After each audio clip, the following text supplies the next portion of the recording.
मुश्किल इसलिए है कि यार वो इंटीग्रेशन मैं लिखूं किस तरह, बस ये मुश्किल है। और क्या, और क्या है।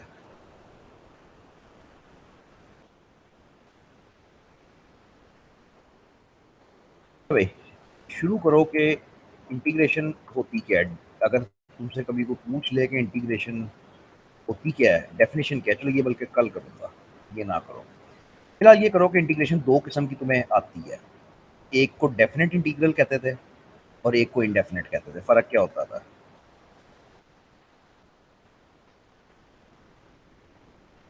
एक डेफिनेट इंटीग्रल होता था, एक इनडेफिनेट इंटीग्रल होता था। तो डेफिनेट इंटीग्रल वो होता था जिसमें लिमिट्स ऑफ इंटीग्रेशन होती थी। डेफिनेट इंटीग्रल उसको कहते हैं जिसमें लिमिट्स लगी होती थी, लिमिट्स ऑफ इंटीग्रेशन होती थी, ठीक है। और इसको डेफिनेट इसलिए कहते थे कि this has a definite answer. इसका एक एग्जैक्ट आंसर आता है 10, 20, 30, 40 कुछ आंसर आएगा, ये डेफिनेट इंटीग्रल होता है। इनडेफिनेट इंटीग्रल ये होता था जिसमें कोई लिमिट्स नहीं होती थी और इसके आंसर में answer always had A plus C. याद आ रहा है, प्लस कांस्टेंट लगाते थे, वो इनडेफिनेट इंटीग्रल होता है। तो ये दो किस्म की तुमने इंटीग्रेशंस की हैं या मतलब करते रहे हो, तो बस स्टार्ट करो मतलब इसको कि इंटीग्रेशन थोड़ी सी करो और मुझे बताओ कि आपको आती है नहीं आती, क्या कहानी है। मैं कॉपी करने की कोशिश करता हूँ कि लिखूँ कैसे बताएं।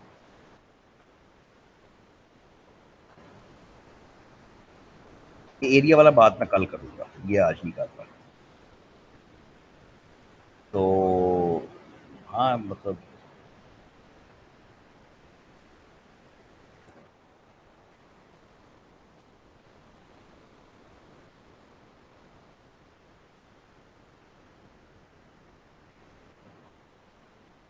अच्छा भाई, अब ज़रा इंटीग्रेशन मुझे करके बताओ कि आपको आती है या नहीं आती। ज़रा इसको सॉल्व करो, अगर आती भी है तो सॉल्व करो, नहीं भी आती तब भी करो। मतलब ज़रा बताओ कि ये क्या पोजीशन है आपकी, तो मुझे समझ आए कि मैंने किस तरह से इसको करना है। 3x² प्लस 2/x³ या x² ही लिख गया हूँ मैं, x³ ही है,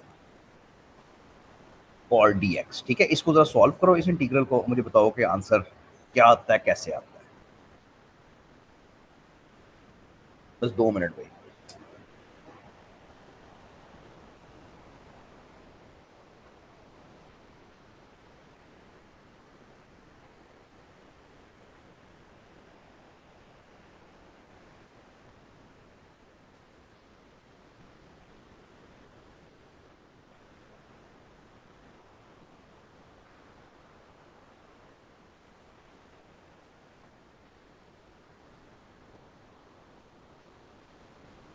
हाँ जी, डन। x³ माइनस एक्स की पावर -2 प्लस सी। अच्छा जी, हाँ कुछ ऐसे ही, बिल्कुल ऐसे ही। तो करना करना क्या था कि सबसे पहले तो मैं ये करूंगा कि अपना अपना तरीका है, मैं इस तरह करूंगा कि मैं सब कुछ पहले ऊपर लेके जाऊंगा। तो ये हो जाएगा 2x⁻³ dx। जरा करने वो जरा आसान हो जाता है, मैथ जरा आसान हो जाती है, लिखना आसान हो जाता है। तो ये हो गया। अब इसके बाद इंटीग्रेशन करते किस तरह हो, इंटीग्रेशन रिवर्स होता है डिफरेंशिएशन का। जी। इंटीग्रेशन में ये करते हो कि पावर को एक बढ़ाते हो और उसी नंबर से डिवाइड कर देते हो। यानी इधर पावर क्या है, पावर 2 है, तो इसको बढ़ाओ, 3 हो गई, और उसी से डिवाइड कर दो नंबर से। तो जब 3 से डिवाइड करोगे तो ये 3 और 3 कट जाएगा, जी। तो आपके पास सिंपल आ जाएगा x³ प्लस। अब इधर पावर को बढ़ाओगे तो ये -3 है, इसको एक बढ़ाओगे तो ये -2 हो जाएगी, ठीक है। फिर -2 पे जब इसको डिवाइड करोगे तो ये साइन चेंज हो जाएगा और ये माइनस हो जाएगा, तो ये x की पावर -2 हो जाएगी। और साथ एक प्लस सी लगाते थे हमेशा। ये प्लस सी क्यों लगाते थे?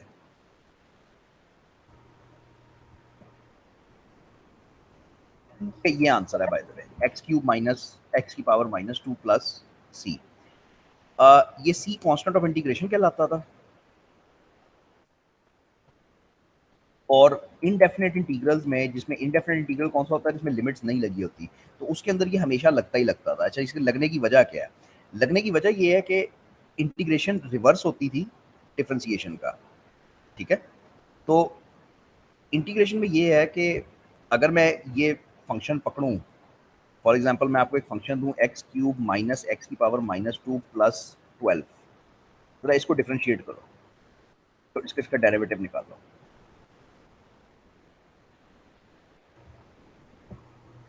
ये अगर मैं इसको कहूं कि ये y है, तो अगर मैं आपसे कहूं कि इसका dy बाई डी एक्स निकालो, तो आप क्या कहोगे? आप कहोगे 3x² प्लस, क्योंकि पावर मल्टीप्लाई हो जाएगी, सॉरी, प्लस x की पावर -3, और ख़त्म बात। क्या ख्याल है? 2x की हाँ, power two two minus sorry three 2x की पावर -3। अब जरा ये देखो कि हुआ क्या है। मैंने यहाँ से स्टार्ट किया था, इससे इसको जब इंटीग्रेट करते हो तो ये आता है। अब इंटीग्रेशन होती ये है कि अगर मैं इसको दोबारा, इस फंक्शन को दोबारा डिफरेंशिएट करूं, तो मेरे पास वो आना चाहिए जो शुरू में था। तो अब मैंने ये किया है कि मैंने इसके साथ साथ +12 लगा दिया। अब मैं +12 लगाऊं, +100 लगाऊं, जो मर्जी लगा लूं, आंसर वही आएगा, क्योंकि कांस्टेंट जो है जब उसको डिफरेंशिएट करते हो तो वो फारिग हो जाता है, जीरो हो जाता है। तो इस वजह से इनडेफिनेट इंटीग्रल का एक आंसर नहीं आता, उसके हजारों आंसर होते हैं। यानी जो आंसर आया है उसमें मैं कोई भी कांस्टेंट ऐड कर दूं तो तब भी वो आंसर ठीक है, क्योंकि जब मैं उसको डिफरेंशिएट करूंगा दोबारा, तो वो आंसर वो वही आ जाएगा जो स्टार्ट में क्वेश्चन था। ये लॉजिक होती है कांस्टेंट ऑफ इंटीग्रेशन लगाने की। आपको लॉजिक नहीं चाहिए, आपको बस ये पता होना चाहिए कि जब भी इनडेफिनेट इंटीग्रल होएगा जिसमें कोई लिमिट्स नहीं है, तो आपने आंखें बंद करके उसके साथ एक +c लगाना है, ठीक है। वेरी गुड, ये आपको थोड़ा याद आ गया, थोड़ा काम चल गया आगे। चलो जी, आगे चलो। ज़रा एक आधा क्वेश्चन आप करें, और बल्कि अब कैसे करवाऊँ ये, बस बस ठीक है, अगर आपको ये याद आ गया तो ठीक है। अब क्वेश्चंस इसमें इसलिए नहीं हो सकते कि इसमें टेक्निक्स हैं मुख्तलिफ, उनके हिसाब से ही हम चलेंगे। अच्छा भाई, नहीं बल्कि एक काम तो कर लो, हाँ एक काम कर लो, 2 - 3x का भी इंटीग्रल निकाल लो जरा, 2 - 3x का।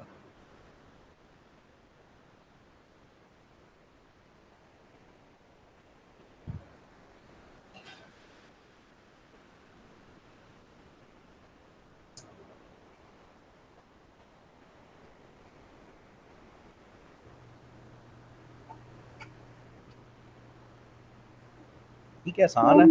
-3x² divided by 2। 2x होएगा ना, खाली 2 नहीं, 2x होएगा। हाँ, क्योंकि मतलब जब कांस्टेंट है, जब एक कांस्टेंट लगा हुआ है, तो जब कांस्टेंट को इंटीग्रेट करते हो तो उसके साथ x आ जाएगा ना, यानी 2x -3x² plus c। x कहाँ से आ गया भाई? अगर समझना है तो समझना ये होता है कि जब एक कांस्टेंट लगा होता है तो कांस्टेंट ऐसे होता है कि 2x की पावर 0। जब एक कांस्टेंट लिखा होता है तो कांस्टेंट का मतलब होता है कि उसके साथ x की पावर 0 लगी हुई है, जिसका मतलब 1 होता है ना, x की पावर 0 1 होती है। तो जब आप एक कांस्टेंट को इंटीग्रेट करते हो तो आपको वो x की पावर बढ़ानी पड़ती है, तो वो 2x हो जाता है। या तो ऐसे समझ लो, या ये याद कर लो कि जब भी कांस्टेंट होता है तो उसके साथ एक x लग जाता है। तो -3x², सॉरी गलत हो गया, /2 भी है ना, जी 3x² /2 होएगा, ठीक है। वो x वो करके फिर डिवाइड करोगे। अच्छा, अब जरा एक आधा डेफिनेट करके बताओ कि वो आपको आता है। डेफिनेट कैसे करना है? वो ऐसे करना है, अब आपके पास लिमिट्स दी होंगी। अच्छा जी, अब लिमिट्स होंगी फॉर एग्जांपल 1 से लेकर 4 तक, ठीक है। और आपको सिंपल इंटीग्रल मैं देता हूँ, 2x, नहीं 4x प्लस 3x² dx।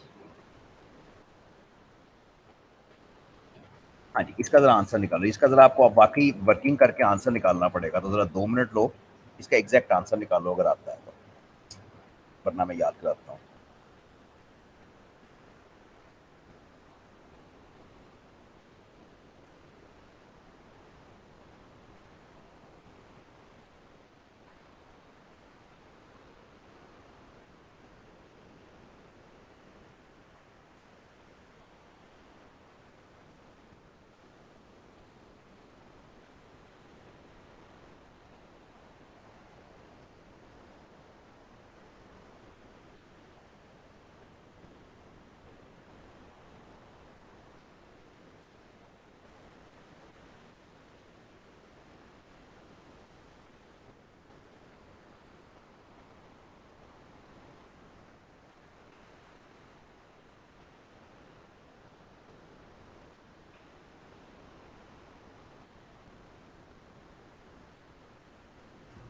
नहीं याद। नहीं याद, ठीक है। तो ये ऐसे करते थे, काफ़ी आसान था कि करनी तो इंटीग्रेशन ही थी, लेकिन करते ऐसे थे कि इसकी इंटीग्रेशन करो, सिंपल क्या होती है, 4x की क्या होएगी, x की पावर बढ़ाओगे तो पावर 2 हो जाएगी, और फिर 2 से डिवाइड करोगे, क्या आया, 2x 2x square, square 2x square. अच्छा, अगले के साथ भी यही करो, पावर बढ़ाओ डिवाइड करो, क्या आया, x क्यूब, और डिवाइडेड बाय 3 ना, वो 3 3x 3 क्यूब, कैंसिल हो गया। हाँ 3 3 कैंसिल हो गया, तो खाली x क्यूब आया, ठीक है। अच्छा, अब फर्क जी क्या होता था, अभी तक तो वही किया जो पहले कर रहे थे, तो फर्क सिर्फ ये होता है कि आप जो लिमिट्स है वो बाद में अप्लाई करते हो, इस तरह से डंडे लगा देते थे, और डंडे लगाने के बाद नीचे नीचे वाली लिमिट लिखते थे, क्या थी, 1, और ऊपर ऊपर वाली लिमिट लिखते थे, यानी 4, ठीक है। अच्छा, अब नेक्स्ट स्टेप ये होता था कि पहले ऊपर वाली लिमिट सब्स्टिट्यूट करो, यानी 4 सब्स्टिट्यूट करो, जरा बोलते जो मेरे साथ साथ क्या आया जब 4 रखोगे इसके अंदर,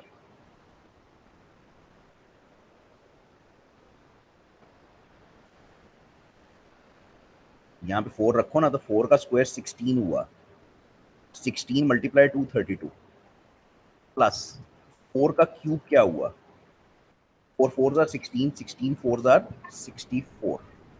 जी ये मैंने 90। क्या, हमेशा ये करो कि ऊपर वाली लिमिट उठा के इसके अंदर सब्स्टिट्यूट कर दो, हो गई। जी जब फारिग हो गए माइनस लगाओ, अब नीचे वाली लिमिट सब्स्टिट्यूट करो, वो क्या हुआ, 2 प्लस 1, जी सिंपल, ठीक है। इस सारे को सॉल्व कर लो, जो भी आंसर आता है, तो भी आता है, मुझे नहीं पता, 96 माइनस 3 93। 93 आता है, चलो 93। अब डेफिनेट इंटीग्रल वो होता है जिसके अंदर लिमिट्स होती हैं, और इनडेफिनेट वो होता है जिसके अंदर लिमिट्स नहीं होती। अब ये बातें याद करो कि डेफिनेट इंटीग्रल का हमेशा एक डेफिनेट आंसर आता है, 93 एक आंसर आया है, तुम्हारे पास एमसीक्यूज में नीचे 4 आंसर लिखे होंगे जिनमें से तुमने टिक लगाना है कि क्या आंसर आया है। लेकिन इनडेफिनेट में ऐसा नहीं होता, इनडेफिनेट में हमेशा हमेशा हमेशा आंसर में प्लस सी आता है, ठीक है। इसीलिए एग्जामिनर को ये ज़्यादा पसंद होते हैं एक्चुअली डेफिनेट इंटीग्रल्स, क्योंकि वो होता है, चेक करने आसान होते हैं।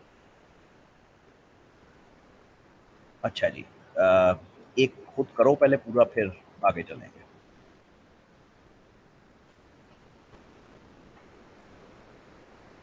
अच्छा जी, तो हम कहते हैं कि एक्स माइनस वन, सिंपल, मैंने सिर्फ प्रैक्टिस करवानी है, तो 2x - 1 dx, ठीक है। तो ये आपने करना है, अल्लाह भला करे, 0 से लेकर 2 तक, ठीक है। और अगेन इसका आप एग्जैक्ट आंसर निकालोगे और मुझे कहोगे ये एग्जैक्ट आंसर आया है।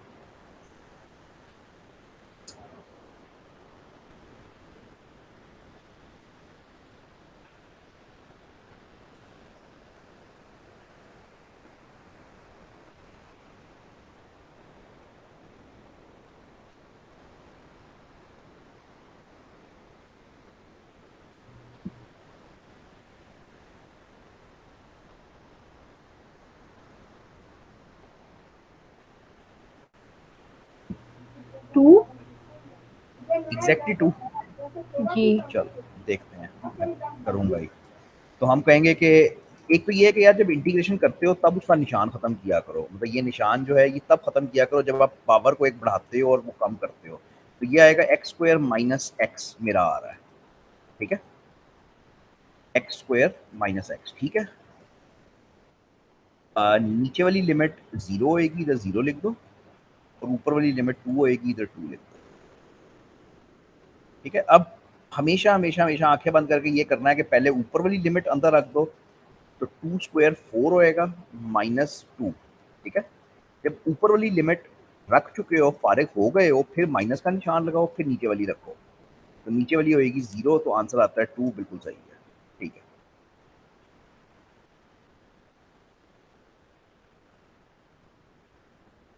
बहुत अच्छा,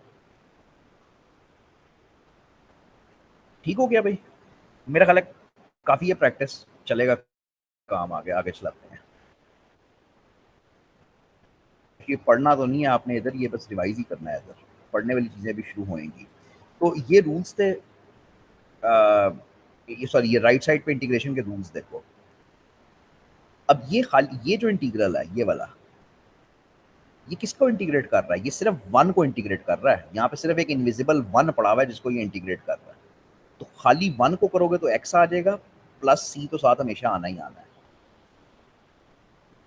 ये वो है जो हमने पढ़ा है अभी, कि पावर को आर को एक बढ़ाते हैं और उसके ऊपर डिवाइड करते हैं और साथ एक प्लस सी आ जाता है। अच्छा, अब एक नई बात कि कॉस का इंटीग्रल क्या होएगा। अब वो रिवर्स है ना, डिफरेंस, ये साथ डिफरेंशिएशन इसलिए दिखाई हुई है कि बेसिकली वो डिफरेंशिएशन का रिवर्स है। तो कॉस का इंटीग्रल होता है साइन, और साइन का इंटीग्रल होता है माइनस कॉस, याद रखना। इसी तरह से सीकेंट स्क्वायर्ड का इंटीग्रल tan है, को सीकेंट स्क्वायर्ड का माइनस कॉट है, मतलब ये बस याद रखना, ठीक है। वो जिस तरह याद करते थे, मतलब उसकी टेबल्स हैं, तरह डिफरेंशिएशन की थी उस तरह इंटीग्रेशन की। अच्छा जी, ये हमने सिंपल एग्जांपल्स किए, ये भी ठीक है, ठीक हो गया। अच्छा भाई, अब जरा चीज़ थोड़ी सी मुश्किल होएगी। ये होएगा इंटीग्रेशन बाय सब्स्टिट्यूशन। बात तो ये बड़ी सिंपल सी है। जो डिफरेंशिएशन में आप पढ़ते थे ना चेन रूल, आपको याद है चेन रूल एक चीज होती थी डिफरेंशिएशन में, क्यों पढ़ते थे वो? जब एक फंक्शन दूसरे का मिक्सचर होता था तब हम वो पढ़ते थे, ठीक है। इंटीग्रेशन बाय सब्स्टिट्यूशन इस तरह के क्वेश्चंस में यूज होती है कि अगर मैं आपसे कहूँ कि फॉर एग्जांपल इसको इंटीग्रेट करो एक्स की पावर 12 प्लस 1 को, ये खाली एक्स की पावर 12, चलो इस तरह कर लो, ठीक है। एक्स की पावर 12 प्लस 1 को मेरा ख्याल है आप इंटीग्रेट कर लोगे, आपको कोई खास दिक्कत नहीं होगी। अगर मैं आपको कहूँ कि इसको इंटीग्रेट करो एक्स प्लस 1 की पावर 12, ये जमीन आसमान का फर्क है दोनों में, ठीक है जी। लेफ्ट साइड वाला आप कर सकते हो, लेफ्ट साइड वाला आपको करना आता है। कैसे आता है? आपको पता है कि पावर को बढ़ा देना है और उस पर डिवाइड कर देना है, अल्लाह खैर से हो गया सॉल्व। राइट साइड वाला एक्स के ऊपर पावर नहीं पड़ी हुई। अगर एक्स के ऊपर पावर है तो आप वो काम कर सकते हो जो आप अभी तक करते आए हो। वो क्या है कि पावर को एक बढ़ा दो और उसी नंबर पे उसको डिवाइड कर दो, प्लस खाली एक्स प्लस सी, ये हो गया सॉल्व, है ना। लेकिन ये इस तरह से वो नहीं हो सकता, मतलब ये वाला तो राइट साइड वाला तो नहीं ना हो सकता इस तरीके से, क्योंकि इसमें किसी एक, ये एक्स की पावर नहीं है, ये किसी और फंक्शन की पावर है। अच्छा, यही कॉन्सेप्ट उसमें था बिल्कुल, अपना जो वो चेन रूल आप यूज करते थे। अच्छा, अब यहाँ पे ये किस तरह से करते हो? ये इस तरह से करते हो, तकरीबन उसी तरह है जिस तरह से चेन रूल था। तो लेट करते हो टी को एक्स प्लस 1, यहाँ से आप निकालोगे D t by d x, क्या आया जरा बताना? 1। Exactly 1, D t by d x आया 1। अच्छा, अब हमेशा हमेशा हमेशा ये करते हो, और बल्कि इससे आपके लिए आसान कर देता हूँ, इसको ऐसा करो कि यहाँ से हमेशा dx निकाला करो। तो dx आ गया 1/dt। ये सिंपल आगे पीछे करनी है चीजें। तो dx क्या है, नहीं सॉरी सॉरी सॉरी, इसको क्रॉस मल्टीप्लाई करो ना।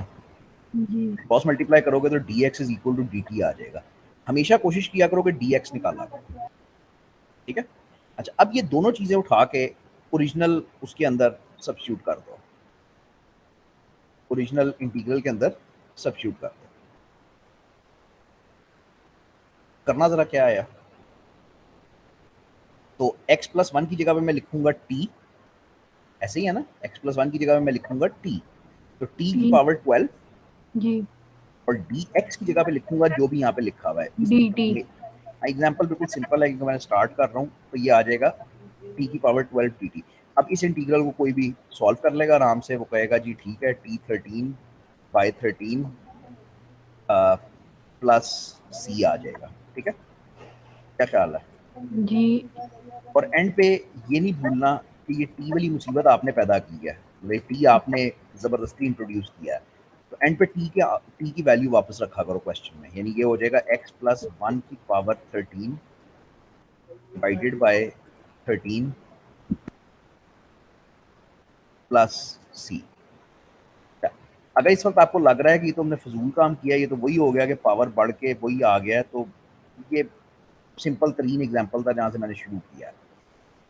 हमेशा हमेशा हमेशा, जैसे वो बाय द वे इसको कहते हैं इंटीग्रेशन बाय सब्स्टिट्यूशन, ये चेन रूल का रिवर्स है।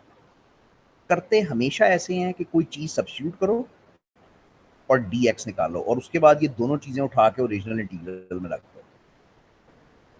इसका पता कैसे चलता है कि आपने ठीक किया या नहीं? जब आप वापस चीजें सब्स्टिट्यूट करते हो, तो इस जो ओरिजिनल इंटीग्रल था उसमें से x गायब हो जाना चाहिए, खुद ब खुद गायब हो जाना चाहिए। यानी जब मैंने ये सब्स्टिट्यूट किया और यहाँ पे x कहीं पे रह गया, तो इसका मतलब है कि सब्स्टिट्यूशन गलत हुई है, ठीक है। ये आप इंटर में करते थे, मैं अभी आपको थोड़ी देर में याद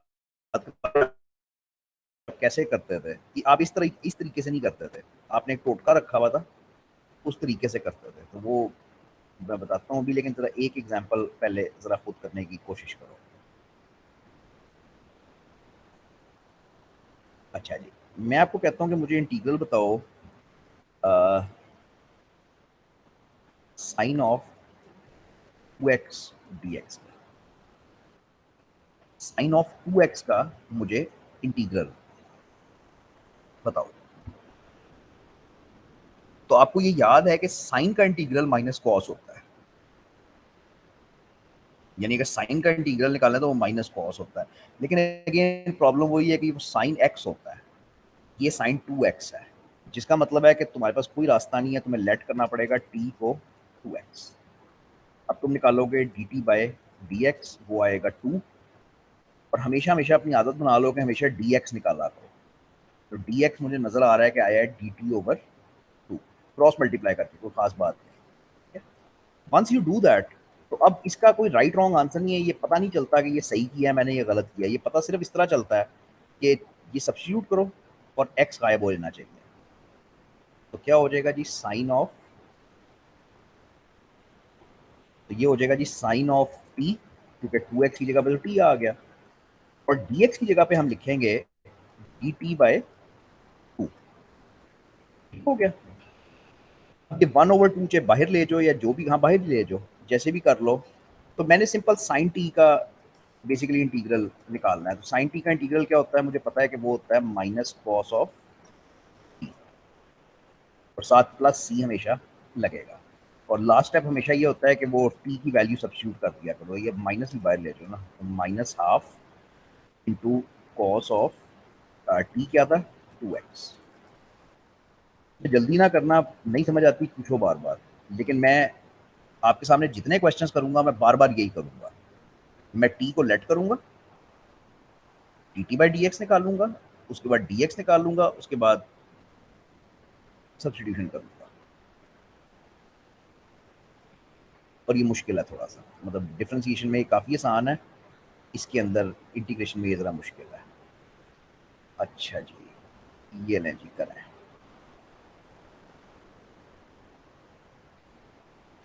चलिए जी आपकी बारी।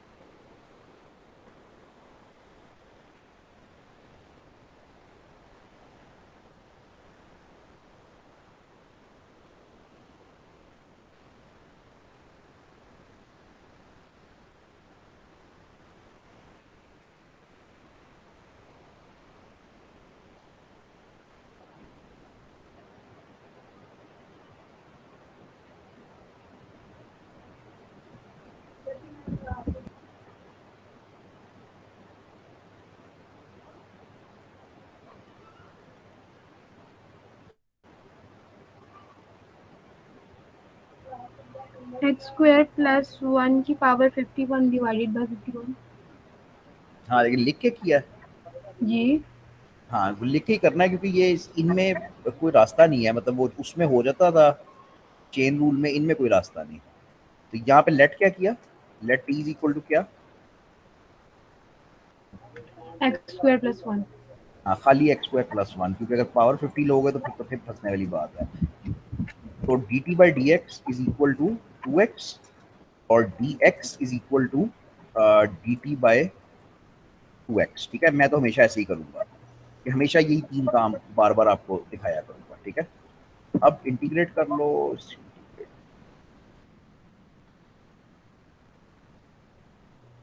निशान बड़ा होता जा रहा है। अच्छा इसको छोटा कर लो। अच्छा भाई, तो इंटीग्रेट करो और आप सब्स्टिट्यूट करो।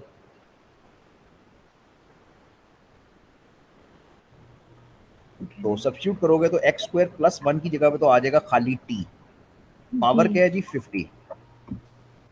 क्वेश्चन देखो उसमें 2x लिखा हुआ है, 2x को ऐसे ही छोड़ दो, लिखा हुआ है उसका कुछ कर नहीं रहे हम। उसके बाद dx लिखा हुआ है, तो dx की जगह पे आपने लिखना है dt बाय 2x, ऐसे ही है ना। जी और अब 2x आपका जारी बात है कैंसिल कैंसिल हो जाएगा। हो जाता है। अगर ये कैंसिल नहीं होता, x खत्म नहीं होता, तो दैट मीन्स कि आपने सब्स्टिट्यूशन गलत की है। इसको काटो और कोई नई सब्स्टिट्यूशन ट्राई करो, हमेशा यही होएगा। ठीक है, इसका इसका कोई यूनिवर्सल तरीका नहीं है कि आपको पता चल जाए सब्स्टिट्यूशन क्या होनी है, बस वो इसका तरीका ये है कि आप सब्स्टिट्यूट करते हो फिर देखते हो क्या होता है। तो आंसर क्या आया जी, टी 51/51 प्लस सी। और आपको पता है कि टी नहीं आप छोड़ते आंसर में, तो आप एंड पे लिखोगे एक्स स्क्वायर प्लस वन की पावर 51 डिवाइडेड बाय 51 प्लस सी। हाँ जी, चला हाथ। जी इतना मुश्किल नहीं है, बस हाजिर दिमागी चाहिए, इतना मुश्किल नहीं है। अब इसको थोड़ा सा मुश्किल करें। डेफिनेट इंटीग्रल के अंदर जब आप सब्स्टिट्यूशन करते हो तो वो थोड़ा सा मुश्किल है। अब ये मैं क्वेश्चन खुद नहीं बना सकता वरना उसका आंसर नहीं आएगा, तो ये मैं बुक से लेता हूँ। तो ये अगर मैंने खुद बनाया ना तो फिर आंसर नहीं आना, इसने किया ही नहीं।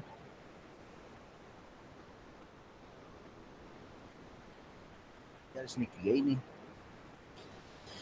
हाँ अच्छा, तो नहीं करना तो पड़ेगा भाई, किए बगैर गुजारा नहीं है, तो करना तो पड़ेगा। तो फिर मैं खुद ही करता हूँ।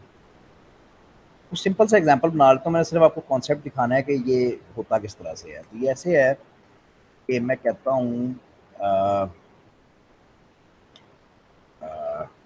2x³ माइनस 3x, नहीं -3 बस। ठीक है कि पावर 4, और इसको मैं मल्टीप्लाई करता हूँ एक्स स्क्वायर से। तो ना चाहते हुए भी काफ़ी मुश्किल हो गया।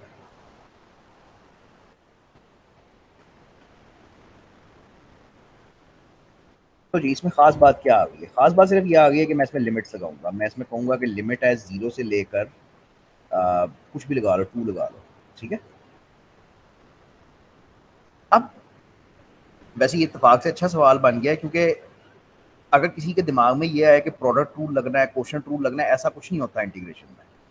ना प्रोडक्ट रूल होता है ना क्वोशंट रूल, एक भी कोई चीज़ें नहीं होती इंटीग्रेशन के अंदर। सिर्फ एक टॉपिक है, वो इंटीग्रेशन बाय सब्स्टिट्यूशन है जो हम कर रहे हैं। ठीक है, तो तो इसलिए इंटीग्रेशन थोड़ी आसान भी होती है कि इसमें कुछ ज़्यादा सोचना नहीं पड़ता, आपने हमेशा लेट करना है टी को। हाँ जी करो लेट, क्या करोगे?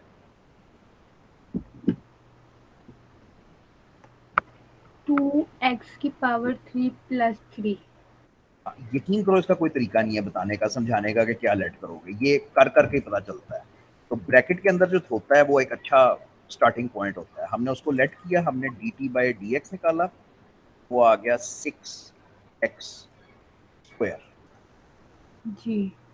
अब हमने निकाला डी एक्स हमेशा की तरह, वो आया D t by 6x square. ठीक हो गया। अब हम करेंगे सब्स्टिट्यूशन, बस यहाँ पे एक्स्ट्रा स्टेप है। स्टेप ये है कि आपने ये कहना है कि लिमिट्स लगी हुई है ना भाई, जी। 0 और 2, तो आपने ये कहना है कि व्हेन x इज 0 तो t की क्या वैल्यू है, और सिमिलरली व्हेन x इज 2 तो t की क्या वैल्यू है।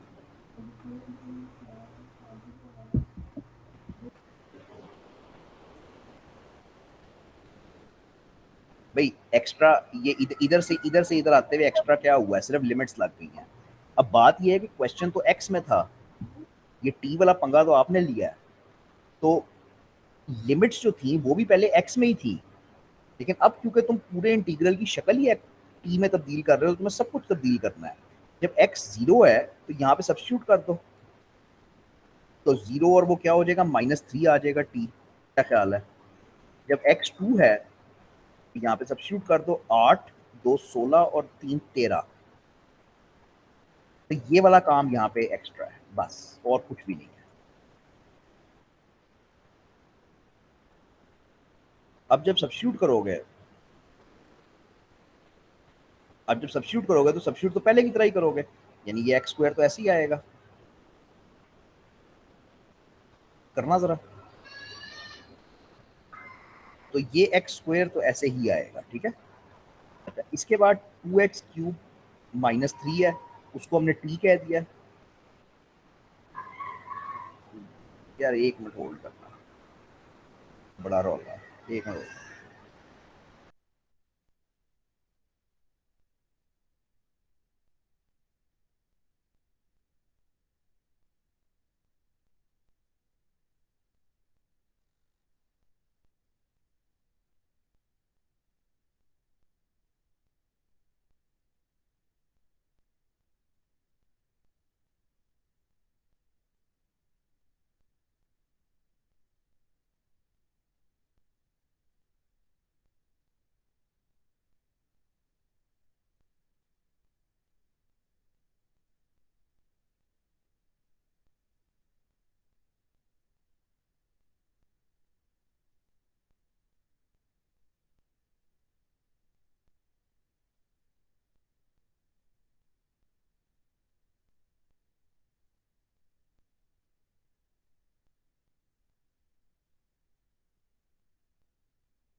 अच्छा भाई, तो हम ये कह रहे थे कि ये एक्स स्क्वायर जो है ये तो एज इट इज आ जाएगा। उसके बाद 2x-³ को हमने t कहा हुआ है, पे t की पावर 4 है, ठीक है। और उसके बाद dx है, dx को हमने क्या कहना है, dt बाय 6x²। और ये हमारा पूरा वो बन जाएगा, पूरा एक्सप्रेशन बन जाएगा। अब नई बात इसमें सिर्फ ये है, ये क्या हुआ, 6x क्या था, 6x²। अच्छा, नई बात सिर्फ ये है कि यहाँ पे जो लिमिट्स लगी हुई थी 0 और 2, उनकी जगह पे अब हम लगाएंगे -3 और 13। और ये लॉजिकल है बात, क्योंकि पहले जब क्वेश्चन x में था तो लिमिट भी x में थी। अब क्वेश्चन हम तब्दील कर देते हैं t के अंदर, तो लिमिट्स भी टी के अंदर आएंगी, वो कन्वर्ट करना जरूरी है। ये कन्वर्ट करना भूल गए, आंसर बिल्कुल गलत है, ठीक है, अगर ये आप कन्वर्ट नहीं करते। अच्छा, अब नेक्स्ट इसको सिंप्लीफाई करो थोड़ा सा। तो ये सिंप्लीफाई कैसे होएगा कि ये एक्स स्क्वायर और एक्स स्क्वायर तो कट जाएगा ना, 1/6 बाहर चला जाएगा मेरा ख्याल है। क्या ख्याल है? आसान तो यही है कि 1/6 को बाहर ले जाओ और फिर अंदर वाले को इंटीग्रेट कर लो। ठीक है जी, क्या बचेगा? T4 dt। सिंपल क्वेश्चन बन गया, T4 dt। तो सॉल्व कर लो ज़रा, मतलब एक्चुअली ना करो, क्योंकि ये बहुत वही मसला था कि मैंने खुद बनाया है, ये बहुत बड़े बड़े नंबर्स आएंगे, 13⁵ या कुछ आ जाएगा। तो बहरहाल सॉल्व कर लेना, कोई इतना वो नहीं है, मुश्किल नहीं है। आपको बुक से कुछ ज़्यादा हेल्प फिलहाल नहीं मिलेगी, एग्जाम्पल्स भी कुछ ज़्यादा नहीं मिलेंगे। मैं तुम्हें खुद बना देता हूँ। सर जी वो मैंने आपको प्रैक्टिस क्वेश्चन शेयर किए हैं ठीक है, जी, तो वो भी जल्दी नहीं होएगा या चल जाएगा काम? देख लें। देखते हैं, मेरा ख्याल है अभी जल्दी होएगा, लेकिन देखते हैं।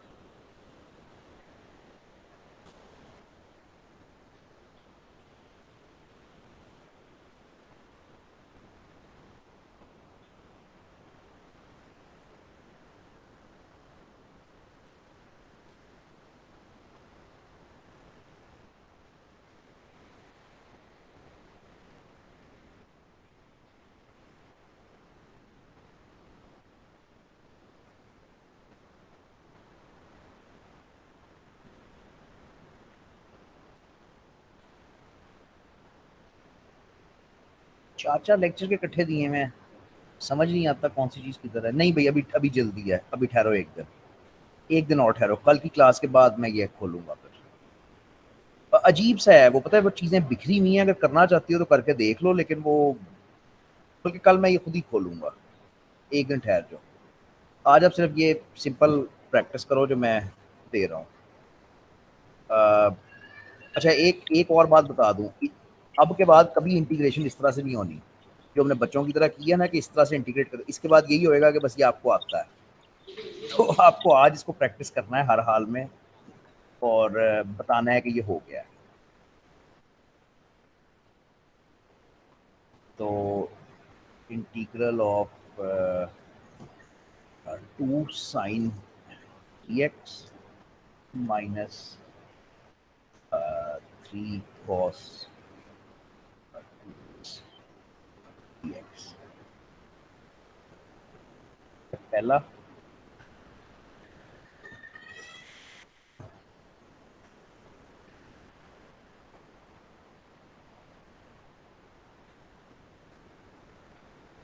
दूसरा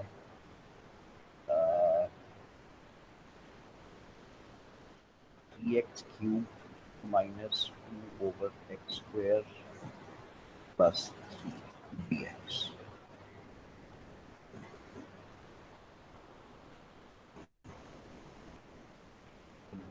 तो -2 से 0।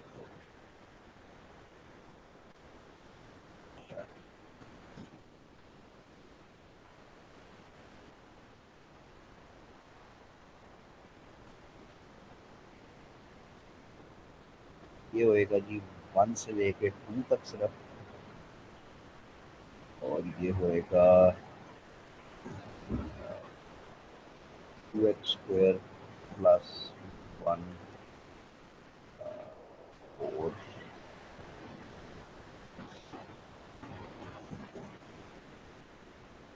तो जी बस ये 3, ठीक है। सारे टॉपिक्स इसमें चेक हो जाते हैं, आराम से करना, लेकिन तीनों करना, ठीक है। इंटीग्रेशन में सब्स्टिट्यूशन भी आ जाता है, डेफिनेट भी आ जाता है, इंडेफिनेट भी आ जाता है। आज ना देखना उन क्वेश्चंस को, वो कल देखते हैं, थोड़ा सा हम आगे चले जाएं फिर वो करते हैं। ठीक है भाई, चलेगा, कल मिलेंगे इंशाल्लाह। 3 दिन लगातार रखी है मैंने आपकी, ताकि वो आपका क्विज हो जाए। क्विज है कल?